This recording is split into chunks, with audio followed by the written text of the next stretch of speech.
Bom, o presidente Lula vetou o trecho do projeto de lei que estabelecia a promulgação da Constituição em 5 de outubro de 1988 como marco temporal para a demarcação de terras indígenas. Veto do presidente segue o entendimento do Supremo Tribunal Federal, que considerou a tese inconstitucional. Apesar de ter vetado o ponto principal do projeto, o presidente sancionou outros trechos que estabelecem regras para a demarcação de terras. O Congresso poderá rejeitar o veto e ressuscitar o projeto, se quiser. Para isso, são necessários 257 votos nesse sentido na Câmara e 41 no Senado. Mais cedo, o presidente Lula se reuniu com a ministra dos Povos Indígenas, Sônia Guajajara. O encontro ocorreu por volta das 15h. Silvio Navarro, quero te ouvir aí em relação a esse impasse, né? Só para a gente recapitular, o STF havia derrubado a tese do marco temporal. O Congresso Federal aprova, então, uma lei sobre o marco temporal, aprovando a tese do marco temporal, promulgação da Constituição em 5 de outubro de 1988, para ser respeitada como tese constitucional. E agora, então, o presidente da República veta esse trecho, segue o entendimento do STF e vale reforçar aqui que o Congresso pode derrubar o veto do presidente Lula. Como é que você vê esse imbróglio nesse momento, Silvio? Era esperado, Paula. Essa é uma decisão que era esperada. Agora, o presidente da República, o executivo, se mete no meio de um cabo de guerra, né? Uma tensão entre o Congresso Nacional e o Supremo Tribunal Federal. Vamos lembrar que essa votação no Congresso Nacional, ela foi, de alguma forma, uma virada de página, né? Para muitos analistas, para gente que observa a atuação do Legislativo, ajoelhado na Praça dos Três Poderes diante de um judiciário que insiste em legislar há muito tempo, foi ali uma virada. Foi um sopro vital dentro do Legislativo de que poderia recuperar parte das suas prerrogativas constitucionais. Então agora o que o presidente faz é se meter nessa briga, evidentemente do lado do Supremo Tribunal Federal. Não é nenhuma coincidência, isso está acontecendo também.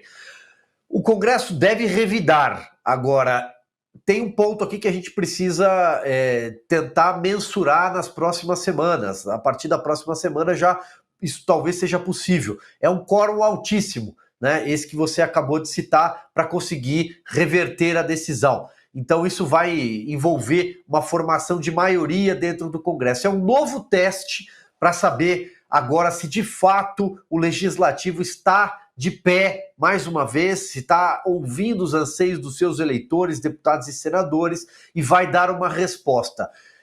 Ao fim e ao cabo, é um momento interessante para o Congresso Nacional, esse que a gente vai assistir na reta final do ano. Vamos ver se era só aquele sopro de vida mesmo, ou se tem fôlego, se o Legislativo está de portas abertas para a sociedade, portas de ouvidos, se está vivo. Cris, você também avalia que o Congresso deve revidar em relação a esse veto do presidente Lula sobre o marco temporal? Olha, eu acho que sim, a movimentação no Congresso anda grande, pelo que eu ouço. Estive em Brasília essa semana, né? Conversei com muitos deputados e senadores da oposição. Pelo que eu ouço, acabou o dinheiro do governo, não tem mais como comprar apoio, como comprar votos, já liberou todas as emendas de orçamento secreto que podia e o que não podia, e o governo está com cada vez mais dificuldade de conseguir passar suas pautas ali. E depois do que aconteceu aí na CPMI, dessa blindagem do governo tomar conta de um instrumento que é um instrumento da minoria. Então, nunca antes na história desse país, como gosta de dizer Lula lá desde o seu primeiro governo, nunca antes na história desse país uma CPI foi tão sequestrada quanto essa da Covid. Da Covid não, desculpe, a da Covid também, mas essa do 8 de janeiro. E aí a relatora fazer aquele pedido de indiciamento de 60 pessoas, do presidente Bolsonaro, vários generais, pessoas que ela sequer ouviu. Isso não existe no mundo da investigação, de você pelo menos ouvir a pessoa que você vai acusar, sem nem ouvir ela sai pedindo um indiciamento, né? Então, tá todo mundo tão indignado que eu acho que a mobilização vai ser grande. E detalhe, né? As invasões estão acontecendo pelo Brasil, invasões do MST, por conta também de terem enterrado a CPI do MST, mas especialmente de indígenas. Teve confrontos sérios já no Mato Grosso, no Amazonas, porque agora estão achando que o Brasil é deles.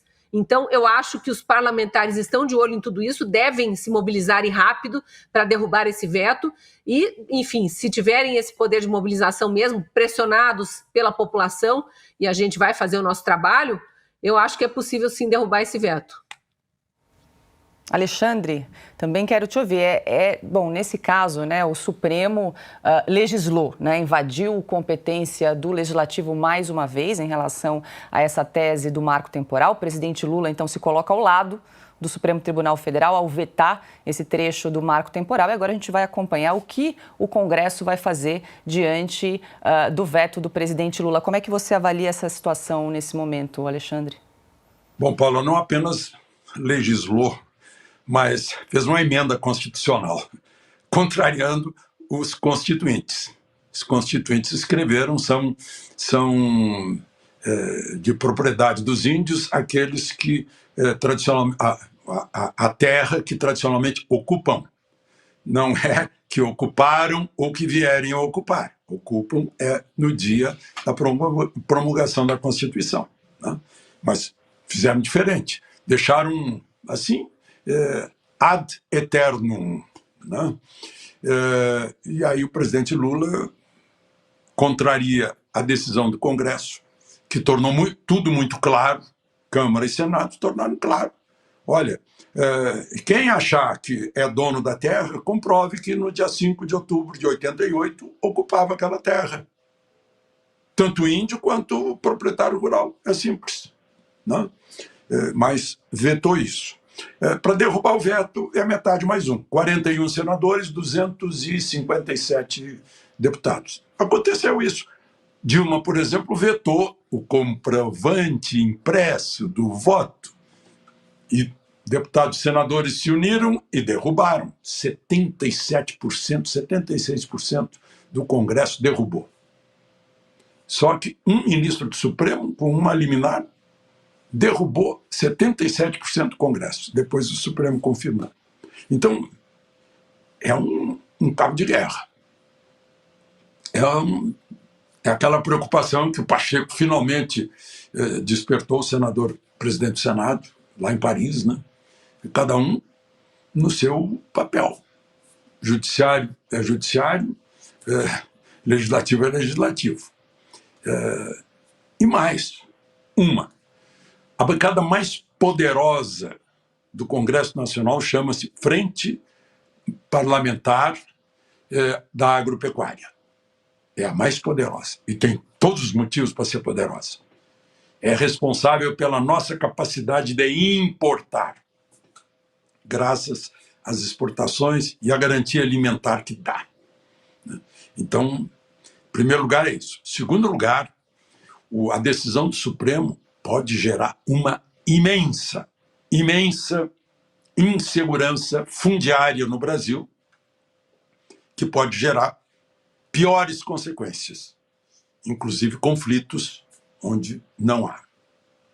Então é preciso que a gente pense nisso, porque a situação é muito séria no meio rural, né?